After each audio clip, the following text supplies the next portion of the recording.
All right, so today we're going to take a look at the new gaming headsets from Beyerdynamic, the MMX 100 and the MMX 150. Now let me just get this out of the way before we dive into the actual detailed review of the headsets here. What is the difference from one to the other? Well, the 100 is straight 3.5.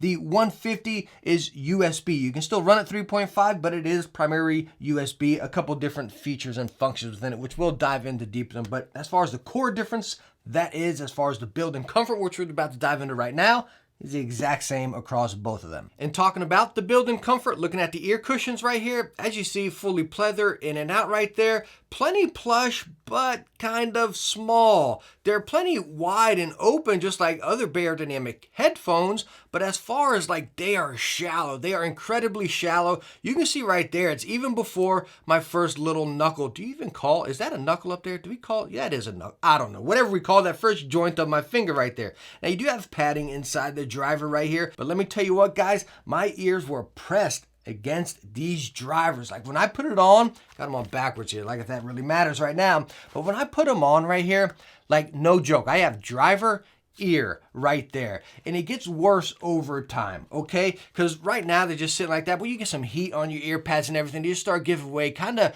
conforming into your head shape after give or take an hour of gameplay. It's even worse, because then it's like the driver's pressing into your ear rather than just sitting there. That was a bit of a stinker. Now, the ear pads you can replace. You just spin it, bam, and they'll pop off. Now, they do have that bracket down there, so it might be hard to put some replacements on there, but I don't know. Hopefully, Beyerdynamic makes some bigger, beefier ear cushions right here, because these guys are shallow. As far as the headband up here, plenty of plushness. As you see, fully pleather up there, but very nice and plush. As far as adjustment, no swivel, you just got that classic Beyerdynamic movement right there. Ear cups go in and out right there. Then as far as adjustment, nice and tight, really tight right there. So it's gonna stay in that position whenever you want. Now as far as build, this is gonna be hard to show on camera, okay? Let me give you this. So maybe you can get a slight vibe right there. The plastic feels cheap, okay? Now, we just covered the 700, 900 Beyerdynamics right there. And that plastic felt quite premium. It really did. I don't know if it's just because this is so hollow, like it's so big. It just feels chintzy even in the hand, but when you get like that, it's even worse. Now, you do have those metal forks right there. Then it goes into the plastic headband. As far as durability, okay, not too bad right here. I can twist it up. I'm not really getting that worried. Nothing really that bad right there. Again, it's just these ear cups feel incredibly chintzy. But now whenever we compile all that, and again, the build and the comfort on both of these headsets is a spitting image across the board. Let me get my hat off here. Everyone always says you want to test your headsets with your hat on. So when I put the headset on here, I don't know if that's fair. I just stretched that out massively, right? I don't do that before the videos to test it, right? Okay, so let's put this guy on right here. So fairly the same. Right at a medium clamping force, medium to tight clamping force, that's going to play into the sound. Like right now, it's cutting off all the sound, right? Because it's so tight. The pleather ear cushions are locking in, which we'll talk about sound, but that's the vibe I'm getting here right now. So I get that Beyerdynamic pressure up here. It's not wrapping around. The ear pads are shallow. My ears are right now already up at the top pinching. Top of my head is fine. It's just, it's been a while since I tested a headset that I wanted to take off. And the comfort on these guys is just, I mean, it's horrible. I wanted to take them off. But of course, like I always state, comfort is different for everybody. You might have a smaller head, a bigger head, different shaped ears or whatever. So that can be iffy right there. But if you've watched many of my other headset reviews, you kind of catch up a vibe of what I like and what's comfortable or not.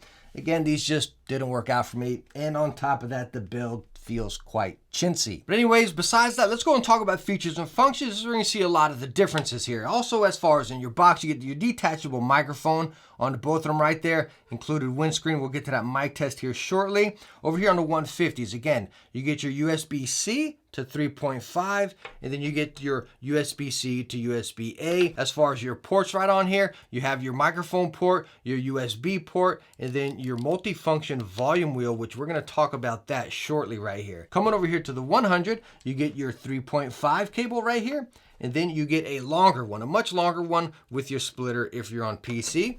As far as your ports over here, Again, microphone and then your 3.5 port. You have your microphone mute and then your volume wheel. So as you just saw right there, there are a few differences as far as features and functions, even besides the 100s using just 3.5 and the 150s going USB or 3.5 right there. That is as far as our controls on the back. Starting with the 150s, looking a little bit deeper. You saw that mute button right there, right? That classic microphone mute button.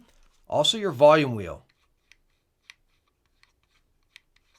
It's smooth rolling, bottoms out at the lowest, tops out at the highest right there. Now, bringing you back over to the 150s over here, you don't have a microphone mute button, right? It's actually within the volume wheel. You just press it down and it'll mute your microphone, and then you actually get a red indicator on the microphone as well, which I'll show you here shortly. The volume wheel.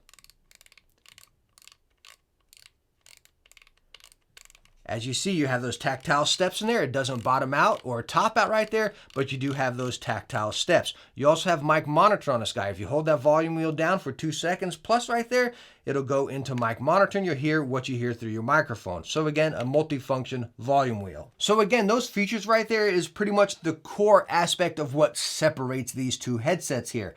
I honestly love the features on the 150, especially with that microphone mute notification, which I'll show you here shortly. Just everything simply into one control. I like it. I'm just never been a big fan of having that extra button right there. I don't know, nitpicky, whatever. But number one, I love the notification on the microphone and I love the simplistic controls there. All right, so now let's go ahead and talk about sound on both of these headsets here. And pretty much like the vibe of this video, the sound is quite similar on both of them with mild differences, which I will talk about. Again, I keep saying over and over, the 100's 3.5, so you can use it on any device, any platform, Xbox, PlayStation, Switch, mobile, whatever. Coming over to the 150s, USB, they pretty much work on every platform minus Xbox. Xbox has their own little dabble with the USB right there, right? As far as these headphones, they're both packing 40mm drivers with a frequency range of 5 to 30,000, also with 32 ohms. So they're going to pretty much work on any device and give you a nice punchy sound. Talking about a punchy sound, wow. The sound on these was fantastic. I'm playing a lot of Halo, playing a lot of Call of Duty, playing a lot of Forza Horizon, right? Across all those games, a wide range from the driving, the shooting with more immersion or the shooter with more detail. It did it all right. It sounded awesome in a driving game. Wasn't too screechy, wasn't too bassy, you know. You heard the turbo spooling, but the tires weren't like nails on a chalkboard, right? When you're squealing that corner. It sounded really good in Halo. Really competitive, just hearing that stomping, you know, and you really heard that from each different direction. It was awesome. Then a grenade went off and a grenade hit. Wasn't rumbly, wasn't muddy or anything. It was a nice detailed hit right there. Even going into Call of Duty, a whole lot of craziness going on, right? It was never too much craziness. You know what I mean? You still had all that detail going on, nice immersion, nice crispy environments and everything. Now, again, talking about both of them sounding the same right there across all of them, whether it be plugged in straight to controller or USB right here. On PC, it's a mild difference, but I did enjoy the USB one a little bit more. It just had a little bit extra punch to it, you know what I mean? Just a little bit extra, which of course you're going to get with any USB headset. It kind of has that power going into it right there, you know? I did like the sound of the 150s a significant amount more. It just had that little extra pinch that just made it really come to life. But the sound on both of these guys, it did it right. It did it hands down right. It's not that classic gamer headset sound that you're thinking, real muddy. It's not really that studio headset sound that you might be thinking of Beyerdynamics with a lot of highs and stuff like that. It's kind of just right here, a mix of both of them in the sound on both of these guys. Again, it was fantastic. All right, so we finally got one good thing out of these headsets, right? A very important thing we got out of these headsets. Now let's go ahead and get these microphones. We're gonna do a mic test on the 3.5 100s and then a USB on the 150s. And now you're hearing the microphone from the Beyerdynamic MX 100 right here. Again, you had that detachable microphone. I'd say, what are we, about 1.5 inches from my mouth right here. If we pull it out a little bit, we'll see what it sounds like right there. You also get that pop filter right there. Then you can pull it in over here. It's right off to the side. It's really nice. It's not really in my face, and it's really moldable in any direction you want. Again, that mute button is right on the back.